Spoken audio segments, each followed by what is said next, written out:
Germinar la Nube, un podcast para cultivar el debate público.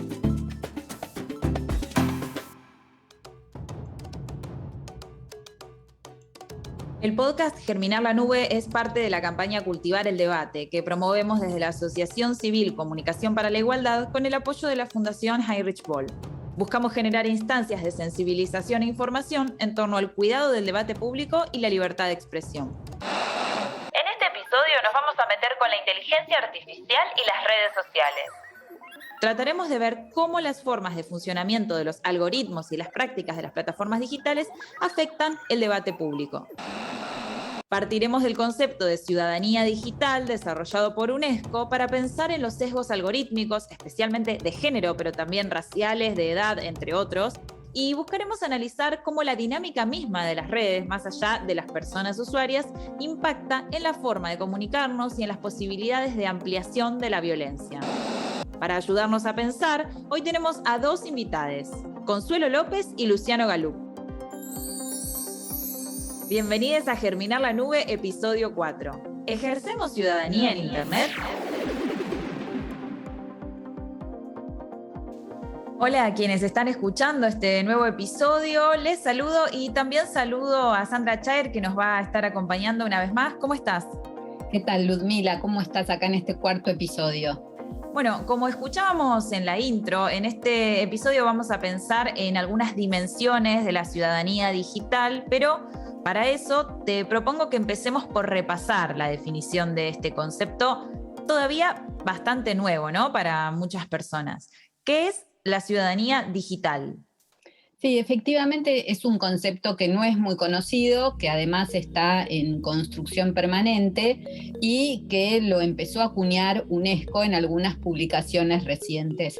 Lo primero que podemos decir para ir deconstruyéndolo es que la idea de ciudadanía siempre remite a derechos y responsabilidades, que en este caso estarían referidas al campo de Internet. Sí, y de acuerdo a UNESCO también refiere al conjunto de competencias que faculta a la ciudadanía a acceder, recuperar, comprender, evaluar y utilizar información con fines creativos. Exacto, respecto a este uso de la información, UNESCO nos propone 3 aspectos para poner en práctica la ciudadanía digital. Lo que sería, por un lado, un uso responsable y seguro, por otra parte, un uso crítico y reflexivo, y por último, aunque los 3 irían en paralelo, un uso creativo y participativo. En los 3 episodios que nos quedan de Germinar la Nube, hasta terminar esta primera etapa, vamos a trabajar justamente estas 3 líneas diferentes. Hoy nos vamos a concentrar en el uso crítico y reflexivo. En el próximo episodio, que va a ser sobre ciberseguridad, pensaremos en el uso responsable y seguro. Y en el último episodio, donde abordaremos ciberactivismo feminista, vamos a abordar el uso creativo de la información y de las redes. Bien, perfecto. Bueno, ya ordenado entonces lo que nos van a deparar los próximos capítulos, te propongo que nos centremos en la primera dimensión que mencionaste, el uso crítico y reflexivo, respecto al cual UNESCO dice lo siguiente. Se trata de la capacidad que tiene una persona para comprender y evaluar críticamente las tecnologías y la información. Cuestionar contenidos, comprender la no neutralidad, saber cómo funcionan los algoritmos e identificar los intereses involucrados, bueno, y conocer cómo se van armando esas brechas digitales. Sobre todo esto vamos a conversar hoy. Sí, exactamente. Es difícil abarcar todos estos temas en los minutos que tenemos del podcast, pero vamos a intentar al menos desentrañar por qué la circulación de información en las redes sociales no es neutral. Un tema sobre el que se empieza a hablar recientemente, que no se había abordado, aunque llevamos mucho tiempo, ¿no?, de usar redes sociales y en general inteligencia artificial. Es fundamental que nos enfoquemos entonces para esto en los algoritmos, de los cuales habrán escuchado bastante los últimos meses. Convocamos para eso a Consuelo López. Consuelo es ingeniera en sistemas de información, integrante de Chicas en Tecnología, y se dedica a divulgar el impacto que tiene la falta de diversidad en los equipos de tecnología. Le preguntamos entonces por qué los algoritmos no son neutrales y esto fue lo que ella nos dijo. Una de las cosas que tenemos que tener en cuenta es que los algoritmos, los sistemas, los programas, las apps, el software está desarrollado por personas. Y las personas traemos un montón, con nosotros traemos un montón de sesgos conscientes e inconscientes que se filtran en la tecnología que estas personas crean. Entonces, tanto los algoritmos los genera una persona con determinado fin, como los sistemas de machine learning o la máquina que aprende, que son los sistemas que alimentan o que ayudan a que un sistema de inteligencia artificial pueda aprender de determinados patrones. Todos estos sistemas o algoritmos son creados por personas. Hay un texto publicado en El Gato y la Caja donde Consuelo refiere a estos diseños sesgados de los algoritmos que invitamos a leer si quieren interiorizarse más.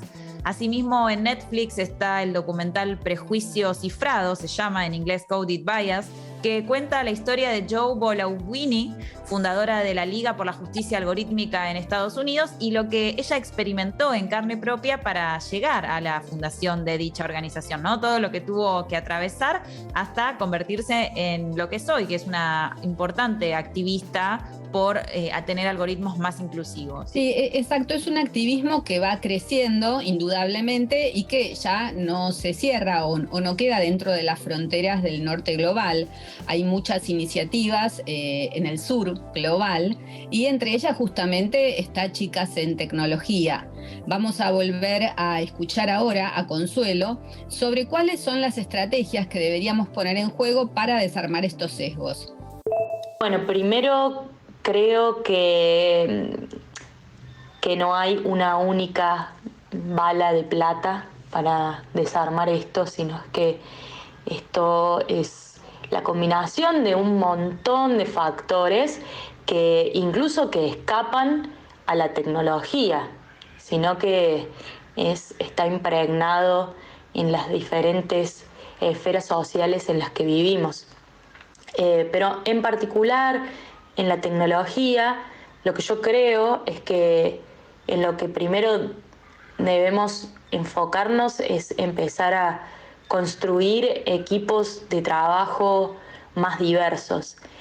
Y esta diversidad no es solamente mirándolo en términos de género, que es súper importante, pero también teniendo en cuenta un montón de otras variables. La formación de estas personas, dónde crecieron, principalmente cuáles son los desafíos que han encontrado en su vida y qué otras oportunidades y qué otros puntos de vista pueden traer esas personas a la mesa. Bueno, hasta acá la primera parte de este episodio, donde intentamos desarmar la idea de que la información circula en una superficie supuestamente neutra e inocente. Vamos a seguir ahora con alguien que nos ayudará a pensar en cómo participan los grupos antigénero en las redes sociales, teniendo en cuenta estas dinámicas que venimos explicando.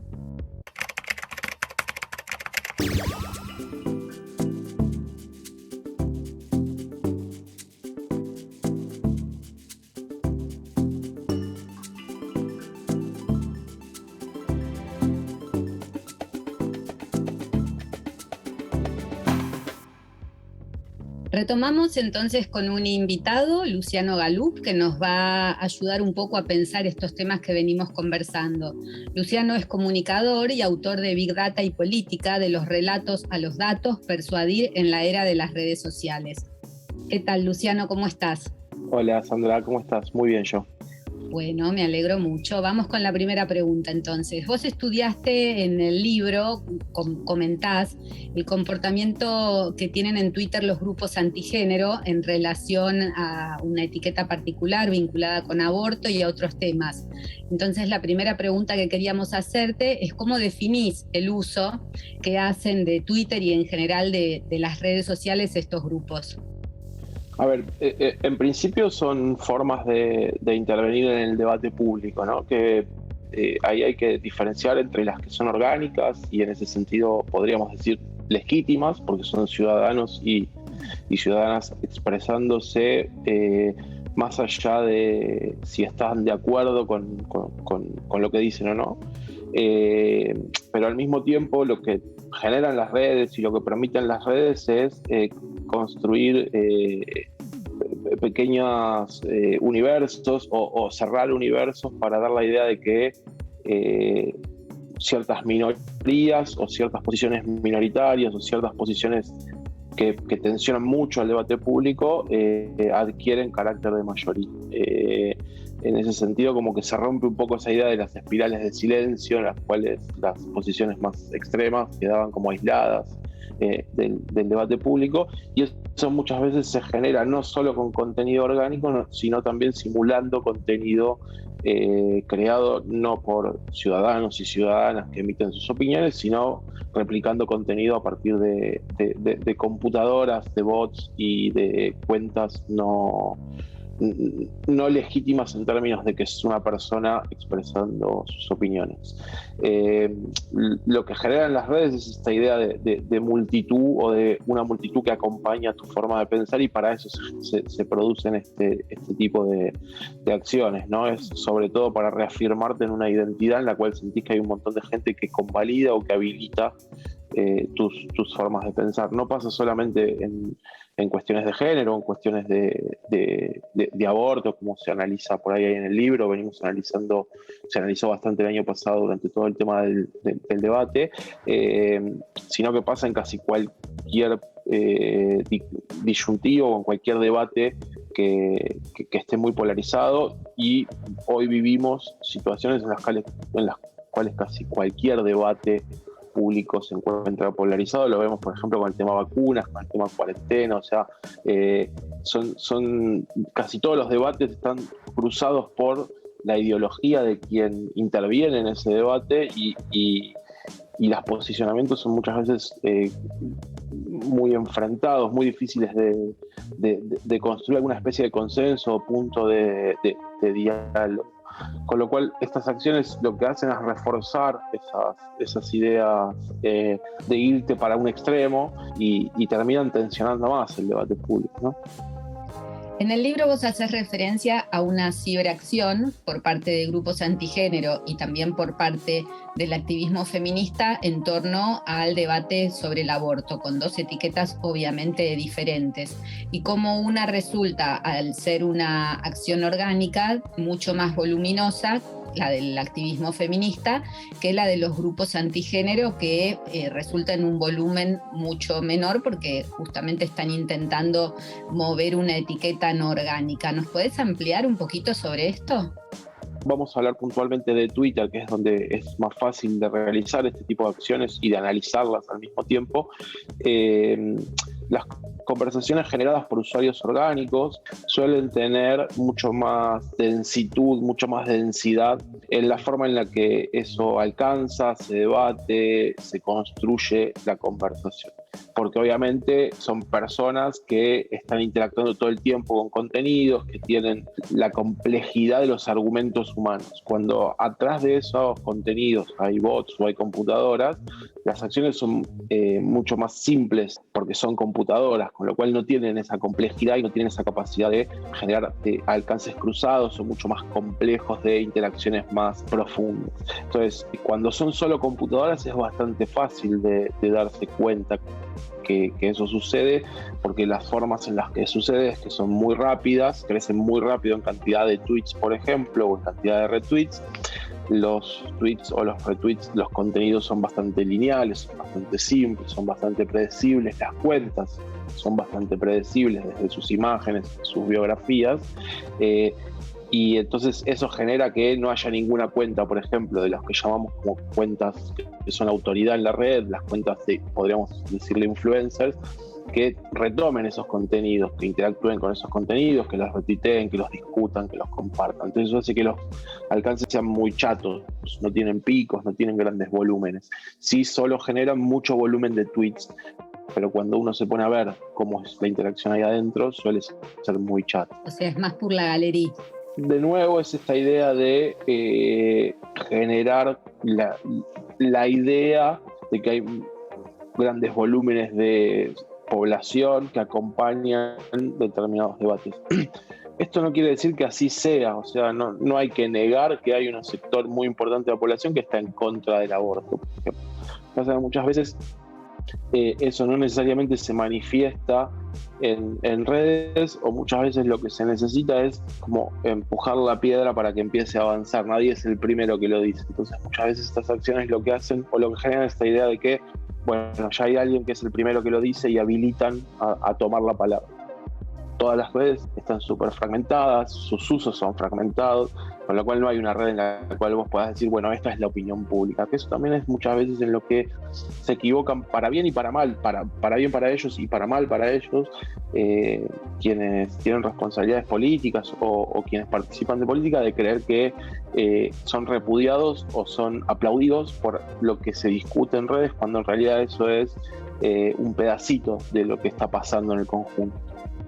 Hola Luciano, por acá te saluda Ludmila y quería retomar esto que decías recién de una minoría intensa haciéndose pasar o haciendo las veces de mayoría o por lo menos generando ese efecto, ¿no? Nos gustaría preguntarte cómo valorás eso vos, si te parece que es una forma legítima, digamos, de intervenir en el debate público, porque hay algunos grises, ¿no? O sea, sabemos que hay cuentas falsas, sabemos que hay acciones que son como explícitamente coordinadas de alguna forma fraudulenta, pero hay otras que están como en una zona gris. Entonces preguntarte como especialista en estos temas, ¿qué valoración haces de estas formas de intervención en el debate? Me parece que esa es una de las cualidades que tienen las redes y por eso hoy asistimos a debates tan polarizados. Y no tiene que ver con que las personas sean buenas o malas, es la forma en la que se da el debate. Y muchas veces lo que termina pasando y los fenómenos que venimos viendo es que esta sobrerepresentación de las minorías convalida debates públicos que ya estaban saldados. Y acá sí me parece muy interesante tomar, por ejemplo, el tema de las vacunas. De las vacunas en términos sociales, que lo que hay alrededor de temas que son más polarizantes, como por ejemplo aborto. Pero en el tema vacunas, la sociedad científica y la sociedad ilustrada que conocimos hasta hace muy poco, había llegado a un consenso de que las vacunas eran buenas. Y había pequeños grupos, muy pequeños grupos, que estaban en contra de eso. Esta idea de que los movimientos antivacunas crecieron, hay que analizarla a la luz de que muchas veces lo que generan las redes es esta idea de que 100.000 personas es mucho. Y 100.000 personas opinando en Twitter sobre un tema es más de lo que cualquier conversación tiene generalmente. Ahora, 100.000 personas dentro de un conjunto social de 30 millones, 50 millones, 300 millones de personas, es nada, es muy marginal. Con lo cual, a la hora de analizar los temas de interés o cuáles son las preocupaciones de la sociedad, esas minorías sobrerepresentadas y que tienen niveles de intensidad muy altos porque están muy convencidas de lo que piensan, logran generar la idea de que son una voz mayoritaria. Y esto es un tema de escalas, obviamente. Se genera esa conversación en redes, lo toman algún medio tradicional, ese medio tradicional lo comparte, lo amplía en sus alcances, y a partir de ahí, obviamente, se empieza a generar un nuevo piso de alcance de esos temas. Ahora, históricamente hubo minorías para casi cualquier cosa que se te ocurra, lo cual el problema que yo hoy veo del funcionamiento que le imponen las redes sociales al debate público tiene que ver con eso, tiene que ver con la sensación de que estás todo el tiempo convalidado a hablar porque encontraste 500 que opinan como vos. Te pregunto entonces en relación a nosotras, en 2 investigaciones grandes que hicimos encontramos muchas acciones coordinadas y además nosotras mismas somos víctimas en redes de acciones coordinadas como mucha otra gente, ¿no?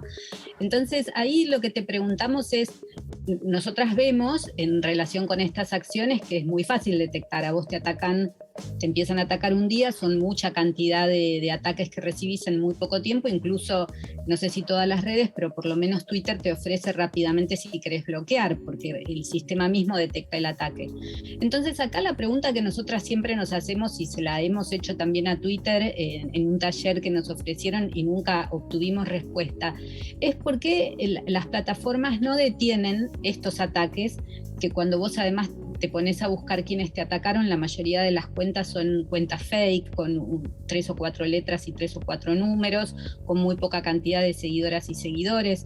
Entonces, ¿qué pasa ahí en la operatividad, lo operacional concreto de las plataformas? ¿Hay desidia? ¿Hay dificultades técnicas para al ponerle algún freno a este tipo de ataques que en general en nuestras investigaciones nos dicen todas las personas entrevistadas que es lo que más las afecta, ¿no? Cuando de golpe reciben un aluvión de violencia tremenda, hay algunas personas más sensibles y otras menos. Los ataques tienen que ver con que vivimos una época de debates bastante violentos. ¿Sí? La forma de debatir, la forma de hablar, la forma de interactuar es bastante violenta. Y eso también lo propician en cierta medida las formas de comunicación digital, porque te habilitan a opinar sin poner el cuerpo, que es lo que históricamente corrías riesgo a la hora de generar algún tipo de intervención violenta en el debate público. Pero eso no quiere decir que sean personas las que generan ese tipo de contenidos. De interacciones violentas. Entonces, cuando hablamos de esos ataques muchas veces son hechos orgánicos que incorporan conversación no orgánica o generada por granjas, por call centers, pero muchas veces son contenidos orgánicos de gente que se escuda en una de las grandes virtudes que tiene la red históricas, que es el anonimato. Entonces, una de las cosas a debatir es el anonimato. El anonimato no es malo en la red, es de hecho bueno. Históricamente sirvió para que grupos, movimientos sociales pudieran expresarse sin miedo a represalias, sin miedo a sufrir una represalia por su opinión. Con lo cual, la primer traba que tenés es que podrías llevarte puesto el anonimato si considerás que cualquier cuenta que no tiene su nombre, apellido y foto es una cuenta apócrifa o falsa. Es esto como primer medida. Como segunda medida, pedirle a las empresas que lo regulen es otro problema, porque esos espacios son espacios públicos, son espacios de debate público. Y confiar en que una empresa lo va a regular bien puede ser un problema, porque las empresas tienen intereses empresariales y no están controladas por el conjunto social, con lo cual pedirle a una empresa que dé de baja determinados contenidos representa un problema, y muchas veces ese problema es que para tratar de solucionar ese tipo de cosas te vas a terminar llevando puesta la libertad de expresión, porque es muy difícil identificar que sí y que no, y mucho más si queda en manos de una empresa privada. Y la tercera instancia que podría regular eso, que es en quienes siempre confiamos, que era una especie de regulador del debate público, es el Estado. Pero hay lo mismo. Muchas veces el riesgo que corres es que te lleves puesto un espacio de debate que sirve para muchas más cosas que para atacar a personalidades públicas a partir de esa instancia. Por ejemplo, no tenemos que olvidarnos que las redes sociales fueron las grandes generadores de todo lo que es el movimiento feminista, ni una menos, y todo lo que venimos viendo desde 2015 en adelante, aparte de generar ataques a militantes feministas y demás. O sea, y eso es una idea muy personal y una hipótesis, pienso que es muy difícil pensar ese fenómeno 2014, 2015, 2016 en adelante sin las redes sociales, porque las redes sociales pusieron o accedieron a ampliar la esfera pública. Entonces, el encuentro, la capacidad de encontrarse de cosas que muchas veces estaban reducidas al ámbito privado, la violencia, la discriminación, las cuestiones que estaban muchas veces adentro de los domicilios de las personas, permitieron conectar solidaridades de che, a mí también me está pasando. De hecho, el hashtag en inglés es Me Too, a mí también. Y esa cosa de che, a mí también me pasa en mi casa, pero yo no tengo... Cuando ibas a la fábrica y peleabas por tu salario, tenías a alguien al lado con quien decías, che, a mí también me pasa, pongámonos de acuerdo y hagámoslo. En cuestiones de violencia muchas veces estaban reservadas a cuestiones que era mucho más difícil de salir de ese ámbito privado, y las redes las conectaron esas solidaridades. Entonces, y retomando a tu pregunta, el peligro es llevarte puesto todo eso. Y la verdad que es preferible apostar a que sean las comunidades digitales las que encuentran alguna especie de regulación para ese tipo de ataques sin perder todo lo otro, que en función de proteger que no haya ese tipo de ataques, llevarte puesto toda la potencialidad que eso tiene o que viene manifestando. Bueno, muchas gracias, Luciano. Te agradecemos mucho la entrevista súper completa para todos los temas que estábamos manejando. Bueno, muchas gracias por la invitación, la verdad un placer y encantado, así que cuando quieran, aquí estamos. Nos despedimos, Lu, nosotras entonces hasta el siguiente episodio. Bueno, hasta el próximo episodio. Gracias.